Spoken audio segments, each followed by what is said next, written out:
Балдар ауылы мәдәният усагында узган кишер менән Сөгөлдөр байрамы мөгъҗизәләр яланы уены форматында барды. Ялсы һәм Волосновка авыл биләмәләре уңгандары әзерләгән байрам сараһында йыр-моң, бейеү, откырлык көсе һәм төрле уендар менән хугарылып барды.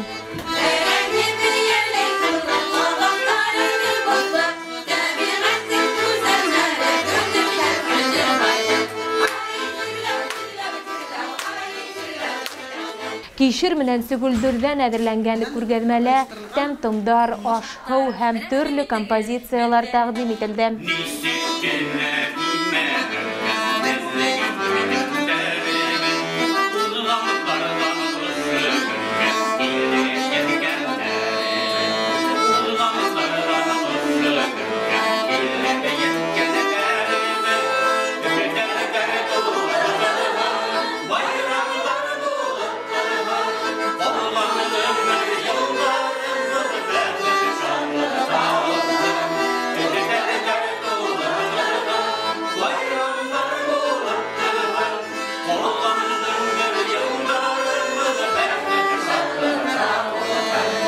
Кызыклы байрам сараһы фестиваль дипломдары тапшыру менән тамамланды.